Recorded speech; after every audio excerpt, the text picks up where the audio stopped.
Welcome to Bangla tech research YouTube channel. So viewers, আজকে আমি আপনাদেরকে দেখাবো আপনারা কিভাবে অ্যাডোবি ইলাস্ট্রেটরে বাংলা লিখবেন। সো অনেকেই বাংলা লিখতে গেলে এই লেখাগুলো ভেঙে চুরে যায়।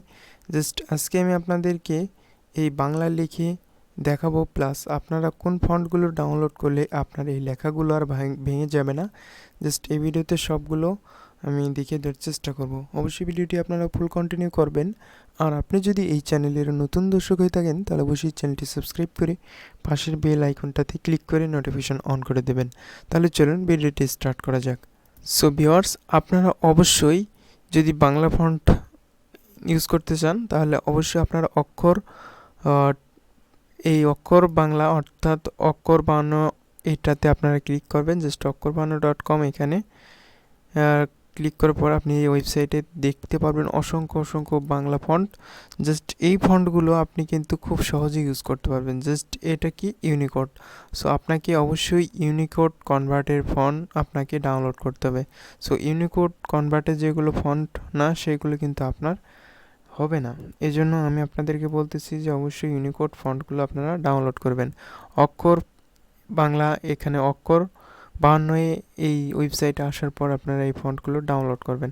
জাস্ট আসার পর আমি এখানে এই টেক্সট যদি আমি এখানে শিক্ষক যদি লিখি, দেখুন তাহলে আমার এটা কিন্তু ভেঙে চুরে যাচ্ছে। এই ফন্টটা কিন্তু আমি বেটার কোয়ালিটি বা অন্য কোয়ালিটি, আমি যে কোয়ালিটিটা শিক্ষক এই লেখাটা কিন্তু হইতেছে না।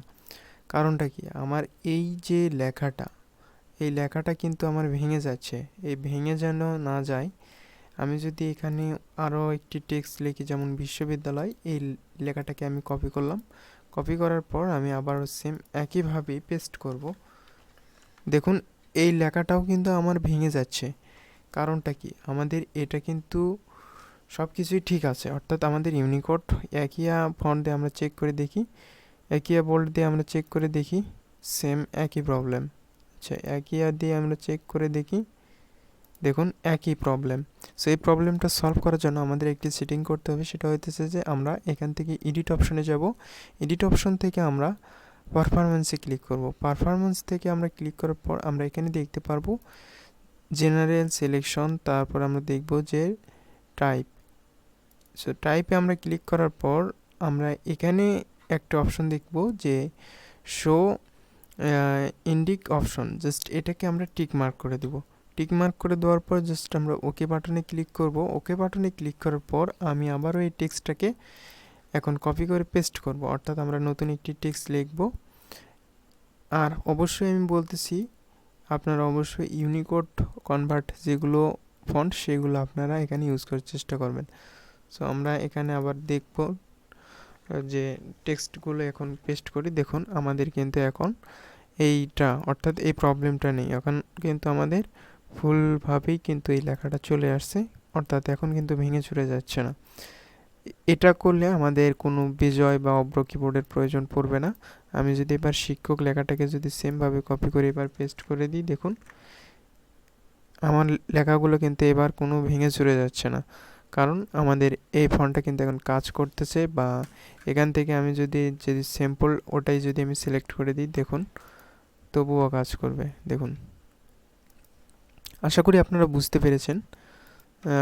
যদি আপনারা না বুঝে থাকেন তাহলে অবশ্যই আবার কমেন্ট করে জানাবেন কোন জায়গায় বোঝেননি, সেই জায়গায় আমি রিপ্লাই করে দেওয়ার চেষ্টা করব। অবশ্যই আমি আবারও সেটিংটা দেখাইতেছি। এডিট অপশন থেকে আপনারা পারফরমেন্সে ক্লিক করবেন, টাইপ পারফরমেন্সে ক্লিক করার পর টাইপ অপশনে ক্লিক করবেন, আর এটাকে আপনারা টিক মার্ক দেবেন শো ইন্ডিক অপশন।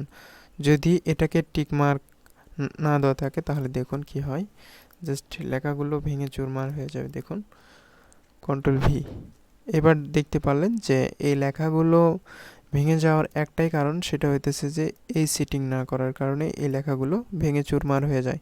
এই জন্য আমাদের এই লেখাটাকে যেন ভেঙে চুরমার না হয়, এই জন্য আমরা শো ইন্ডিক অপশনে ক্লিক করে এটাকে ওকে করে দেব।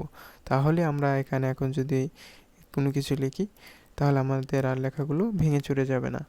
এবার দেখুন লেখাগুলো কিন্তু স্পষ্টভাবে এখানে চলে আসছে। এবার যদি আপনি ফন্ট চেঞ্জ করতে চান ডিরেক্টলি এখানে আদার্স ফন্টগুলো চেঞ্জ করতে পারেন। আশা করি আজকের এই টিউটোরিয়াল দেখে আপনাদের সবগুলো সমস্যার সমাধান হয়েছে। যদি ভালো লাগে ভিডিওটি তাহলে অবশ্যই ভিডিওতে একটি কমেন্ট করবেন এবং চ্যানেলটি সাবস্ক্রাইব করবেন। আর যদি ভালো লাগে তাহলে অবশ্যই লাইকটা করবেন। আর আপনি যদি গ্রাফিক্স ডিজাইনের কোনো কিছু শিখতে চান তাহলে অবশ্যই এই ইউটিউব চ্যানেলটি সাবস্ক্রাইব করে রাখবেন। আর গ্রাফিক্স টিউটোরিয়াল নিয়ে আমার অনেকগুলো টিউটোরিয়াল রয়েছে গ্রাফিক্স ডিজাইন সম্পর্কে, চাইলে ওই টিউটোরিয়ালগুলো আপনি ফলো করতে পারেন। দেখা হবে নতুন আরেকটি ভিডিওতে।